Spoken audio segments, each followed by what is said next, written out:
Hello बच्चों, अज असी 8वीं क्लास का 15वां चैप्टर अखबारां ये पढ़ते हाँ। इस पाठ विच एक लेख है। इस विच सानू मनुखी जीवन उत्ते पैण वाले प्रभावां बारे दस्सिया गया है। अखबारां दे लाभ दसदे हुए झूठियां ते भड़काऊ खबरां लई सुचेत रहण दी गल भी कीती गई है। आओ इस पाठ विच पढ़ते हाँ। देखो, विज्ञान दियां अणगिणत काਢਾਂ ने मनुखी जीवन ਨੂੰ बहुत प्रभावित किया है। इन्हां महत्वपूर्ण ਕਾਢਾਂ कारण मनुख विकास दियां ਸਿਖਰਾਂ ਨੂੰ छू सकिया है। इन्हां ਕਾਢਾਂ ਵਿੱਚੋਂ छापेखाने की काਢ अपनी अहम थां रखती है। छापाखाना जब जिथे कोई चीज़ छपती है, जिमें अखबार, अहम मतलब कि इंपोर्टेंस। छापेखाने की काਢ सदका ही ज्ञान के सोमे किताबां अखबारां रसाले आदि की छपाई संभव हो सकी है। अखबारां आधुनिक मनुख की, आधुनिक हुंदा है मॉडर्न मनुख की जिंदगी का अनिखड़वां अंग बन चुकियां हैं। इन्हां द्वारा पूरी दुनिया के समाचार मिल जाते हैं। इस तरह एक घर बैठे बिठाए मनुख नूं पूरी दुनिया नाल जोड़न का उत्तम साधन हैं।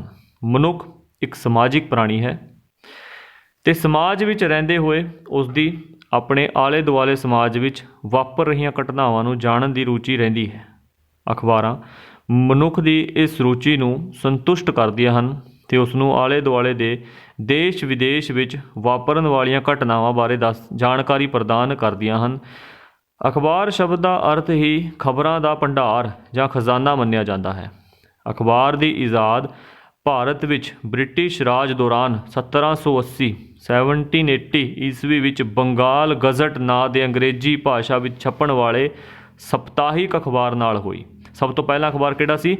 बंगाल गज़ट, जो कि ब्रिटिश राज के दौरान जदों साडे देश ते अंग्रेज़ां दा हुक्म सी 1780 ईस्वी विच पहला अखबार छपया, जो कि हफ्ते विच एक वार ही आउंदा सी। उहनूं सप्ताहिक कहंदे हन। 1780 विच छपिया सी, इंग्लिश भाषा विच सी ते ना की सी बंगाल गज़ट। पंजाबी का पहला अखबार 1867 ईस्वी विच अमृतसर तो छपया। इस तो बाद तो अखबारां दा जिवें हड़ जिहा ही आ गया। हड़ मतलब हुंदा जिवें बाड़ आ जाना।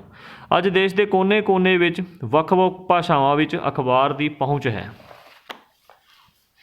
अखबारां रोज़ाना सप्ताहिक रोज़ाना भी होंदियां हन, जिहड़ी रोज़ अखबार आउंदी है। एक हफ्ते बाद आउंदी है, सप्ताहिक कहते हैं। एक महीने बाद आउंदी है, उन्होंने मासिक कहते हैं। 3 महीनों वाली अखबार भी होंदी है, जिन्होंने त्रैमासिक कहते हैं।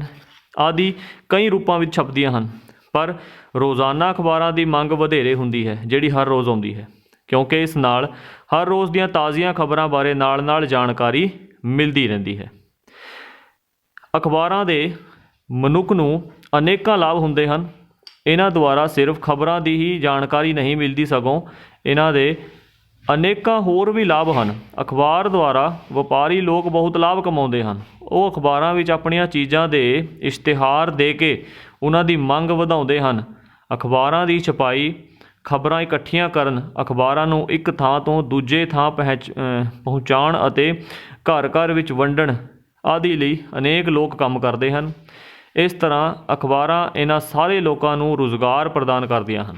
अखबारां विच नवीआं तकनीकां, नवे यंत्रां बारे जानकारी दी जाती है, जिन्हां द्वारा किसान, उद्योगपति, व्यापारी आदि वर्ग लाभ उठा सकते हैं।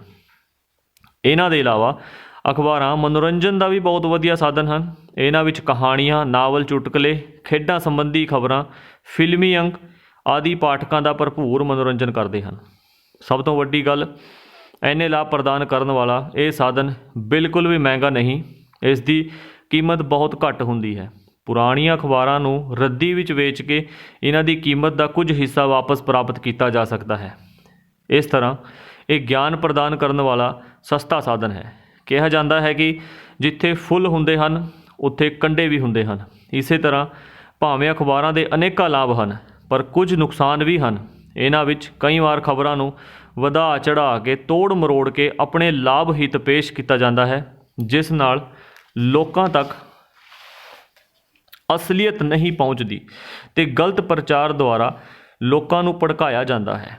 कई अखबारां विच अश्लील तस्वीरां जां कहानियां छाप के नौजवानों नूं ਕੁਰਾਹੇ ਪਾਇਆ ਜਾਂਦਾ ਹੈ। ਕੁਰਾਹੇ ਹੁੰਦਾ ਹੈ ਗਲਤ ਰਾਹੇ ਪਾਉਣ ਵਾਲਾ, ਕੁਰਾਹੇ ਪਾਇਆ ਜਾਂਦਾ ਹੈ। ਵੇਖਿਆ ਜਾਵੇ ਤਾਂ ਅਖਬਾਰਾਂ ਦੇ ਲਾਭ ਵੱਧ ਹਨ, ਪਰ ਲੋੜ ਹੈ ਸੁਚੇਤ ਰਹਿਣ ਦੀ। ਲੋੜ ਹੈ ਸੁਚੇਤ ਮਤਲਬ ਅਲਰਟ ਰਹਿਣ ਦੀ ਲੋੜ ਹੈ, ਜਾਗਰੂਕ ਰਹਿਣ ਦੀ ਲੋੜ ਹੈ। ਇਹ ਸਾਡੇ ਆਪਣੇ ਹੱਥ ਵਿੱਚ ਹੈ ਕਿ ਅਸੀਂ ਕਿਸੇ ਸਾਧਨ ਤੋਂ ਲਾਭ ਲੈਣਾ ਚਾਹੁੰਦੇ ਹਾਂ, ਠੀਕ ਹੈ, ਜਾਂ ਨਹੀਂ ਚਾਹੁੰਦੇ। ਅਤੇ ਜੇ ਉਹ ਚਾਹੁੰਦੇ ਹਾਂ ਤਾਂ ਕੀ ਉਹਦਾ ਨੁਕਸਾਨ ਕੀ ਹੈ, ਇਹਦਾ ਵੀ ਸਾਨੂੰ ਸੋਚਣਾ ਪਏਗਾ, ਠੀਕ ਹੈ ਨਾ। ਇਹ ਸਾਡੇ ਆਪਣੇ ਹੱਥ ਵਿੱਚ ਹੈ ਕਿ ਅਸੀਂ ਕਿਸੇ ਸਾਧਨ ਤੋਂ ਲਾਭ ਲੈਣਾ ਹੈ ਜਾਂ ਨੁਕਸਾਨ। ਗਲਤ ਅਤੇ ਗੁੰਮਰਾਹ ਕਰਨ ਵਾਲੀਆਂ ਖਬਰਾਂ ਪੜ੍ਹ ਕੇ ਭੜਕਣਾ ਨਹੀਂ ਚਾਹੀਦਾ, ਸਗੋਂ ਅਸਲੀਅਤ ਨੂੰ ਜਾਣਨ ਦਾ ਯਤਨ ਕਰਨਾ ਚਾਹੀਦਾ ਹੈ। ਤਾਂ ਹੀ ਅਸੀਂ ਅਖਬਾਰਾਂ ਦੁਆਰਾ ਸਹੀ ਲਾਭ ਪ੍ਰਾਪਤ ਕਰ ਸਕਾਂਗੇ, ਠੀਕ ਹੈ। ਇਸ ਪਾਠ ਵਿੱਚ ਕੁਝ ਔਖੇ ਸ਼ਬਦਾਂ ਦੇ ਅਰਥ ਦਿੱਤੇ ਹੋਏ ਹਨ, ਆਓ ਇਹਨਾਂ ਨੂੰ ਪੜ੍ਹਦੇ ਹਾਂ। ਤੁਸੀਂ ਆਪਣੀ ਨੋਟਬੁੱਕ ਵਿੱਚ ਨੋਟ ਵੀ ਕਰਨੇ ਹਨ। ਅਣਗਿਣਤ, ਅਨੇਕਾਂ, ਇਨਿਊਮੈਰੇਬਲ। ਕਾਢਾਂ ਮਤਲਬ ਖੋਜਾਂ, ਇਨਵੈਂਸ਼ਨਸ। ਵਿਕਾਸ ਕੀ ਹੁੰਦਾ ਹੈ? ਤਰੱਕੀ, ਪ੍ਰੋਗਰੈਸ। ਅਹਿਮ ਮਤਲਬ ਖਾਸ, ਬਹੁਤ ਇੰਪੋਰਟੈਂਟ। ਅਨਿੱਖੜਵਾਂ, ਜਿਸ ਨੂੰ ਨਿਖੇੜਿਆ ਨਾ ਜਾ ਸਕੇ, ਠੀਕ ਹੈ। ਇਨਸੈਪਰੇਬਲ, ਜਿਹਨੂੰ ਮਤਲਬ ਕਿ ਅਲੱਗ ਨਾ ਕੀਤਾ ਜਾ ਸਕੇ। ਸਮਾਚਾਰ, ਖਬਰਾਂ। ਇਜਾਦ ਮਤਲਬ ਇਨਵੈਂਟ ਕਰਨਾ, ਅਵਿਸ਼ਕਾਰ ਕਰਨਾ, ਖੋਜ ਕਰਨੀ।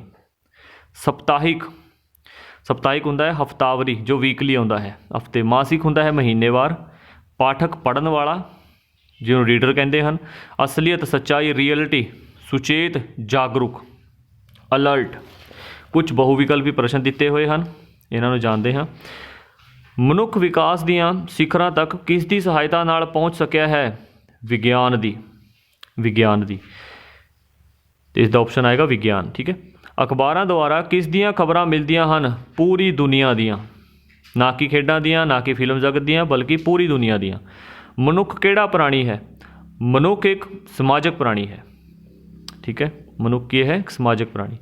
ਭਾਰਤ ਵਿੱਚ ਪਹਿਲਾ ਅਖਬਾਰ ਕਦੋਂ ਛਪਿਆ? ਭਾਰਤ ਵਿੱਚ ਪਹਿਲਾ ਅਖਬਾਰ 1780 ਈਸਵੀ ਨੂੰ ਛਪਿਆ ਸੀ, ਜਿਸ ਦਾ ਨਾਂ ਕੀ ਸੀ? ਬੰਗਾਲ ਗਜ਼ਟ। ਅਖਬਾਰਾਂ ਦੀ ਕੀਮਤ ਕੀ ਹੁੰਦੀ ਹੈ?